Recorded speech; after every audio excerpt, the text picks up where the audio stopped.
Now hey guys, welcome back to the channel and another Switch to 001 video. Now today we have a very special plane in front of us, and that is the 747-8. Yeah, but definitely I'm not talking about a normal 747-8. No, this is actually Air Force One. Yeah, now we do all know the good old Air Force One that's flying around right now as a special version of the 747, and that's obviously carrying the President of the United States and all the other people and all that stuff.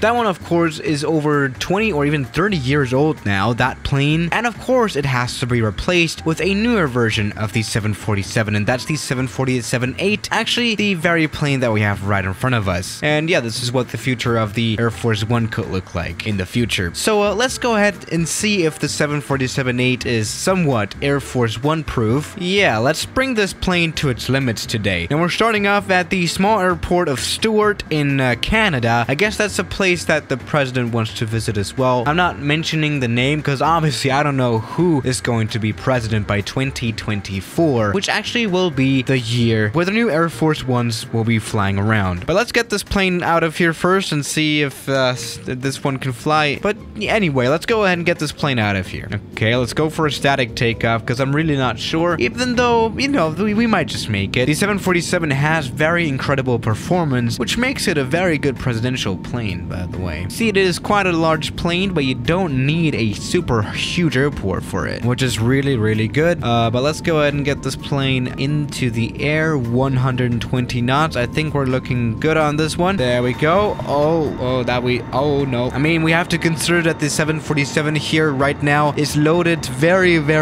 much generously. It has a lot of load on there. I mean, you know, a lot of American. I mean, we aren't flying right now. We have entered somewhat of a stable flight, so that was no problem at all. Let's visit some other airport, you know, at some other place in the world that may be a little bit more dangerous, but for that, let's actually get a little bit of that weight off our plane, because, you know, I'm not quite sure. Alright, actually, let's go ahead and very much minimize the load of this plane. Let's just get a little bit of fuel in here and a little bit of, you know, payload. You know, that's a little bit of a compromise when we're landing on these short fields, right? Now, let's imagine that the 747 does not have enough money to land at the main airport of Nice, but needs to divert to a smaller airport that doesn't charge as much landing fees. For example, Le Mans, which is known for its interesting, well, airport. Now, this is, by the way, Saint-Tropez Airport in the south of France. I have made videos about this one already. Very interesting airport. Let's see if its runway is long enough for the 747-8 in the Air Force One edition. I guess we'll make it just fine, but, you know. Alright, welcome to a whole different place on this planet. Europe this time around. Now, as far as I remember, Le Mans has a runway of only 1,200 meters or something, which is not much more than 3,000 feet, which is not much, and we've actually run out of fuel. Okay, now we have a whole different emergency. Okay, what do we do?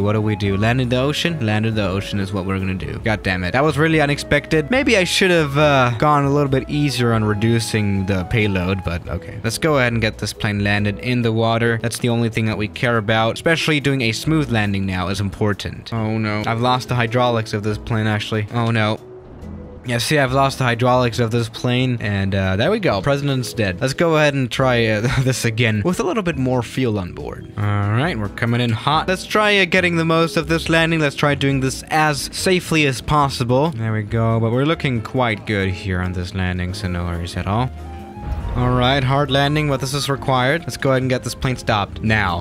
There we go. I mean, aside from this very hard landing, at least it was a successful one. This plane stopped in no time, and this landing really was bad. Unfortunately, again, we don't have a replay mode, which really sucks, but okay. By the way, can you see this text here is mirrored, isn't it? The person that created this livery for this plane must have been a genius, but okay. Let's go ahead and try another airport. Maybe a little bit more challenging, because this worked out very much well, didn't it? Was that grammatically correct? Alright, what other place should we go? I mean, over the years, we have visited a lot of very interesting places all around the world, and very dangerous runways, and short ones as well. Alright, since apparently 1,200 meters of runway is enough for the 747-8, let's maybe go smaller than that. Yeah, let's maybe go to the US or something. What do we got? Oh yeah, I remember making a video about an airfield close to New York that is called Elizabeth Field. A very interesting one, 2,300 feet of runway. runway. Very interesting. Let's fly our 747 here. Totally good idea. All right, Elizabeth Field, let's do this. Now, what are our chances in making a successful landing here? Not looking good. I mean, again, this is a really short runway, but maybe, you know, the 747-8 might handle it. I mean, after all, this is even the Air Force One edition. That one's gonna be even more tough, right? Okay, let's go ahead and get this plane landed.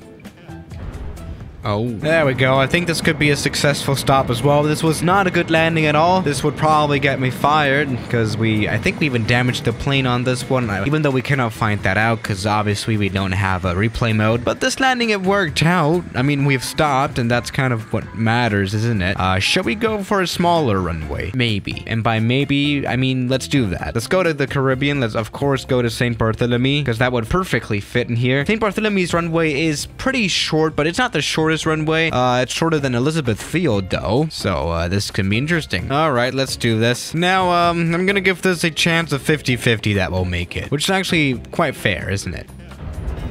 We might have actually touched down in the water, but that doesn't matter. We have to stop now, which we are. All right, I could have even used a little bit more of that runway. This is absolutely ridiculous. I mean, okay, if the president wants to go on vacation in the Caribbean, then why not? I think it works. That is perfect. Well, but now I really don't know with what kind of airport to continue. Oh yeah, I have a little bit of an idea. There's one called Corvo. The one has a 2,700 feet long runway. Not a very long one, I guess. Let's maybe fly here. This is, by the way, on one of the Azores Islands. Very interesting one as well. All right, come on, Corvo. Boom, another very quick stop, I guess, I hope. There we go. Now, the only other place that I would move on with now would obviously be an airport like Lukla in the Himalayan mountains. This is not a good idea, but let's do it anyway. I guess we don't have any, you know, smaller place to go for the 747 than Lukla, so let's just go there. Lukla Airport it is. Let's try this one out. Let's see if this 1,700 feet of asphalt runway is long enough. It's not, but I don't know. Maybe it is. Yeah, as you can tell down here, the actual thrust levers are stuck. They don't work anymore, which is a very interesting bug with this flight simulator, by the way. I cannot move these anymore, which really sucks. So this is even a bigger emergency now. Landing without, you know, running proper engines. So yeah, this is not gonna work out. Maybe this is not a good idea after all. So yeah, guys, thank you for watching today's video, and I'll see you tomorrow. As always, good night.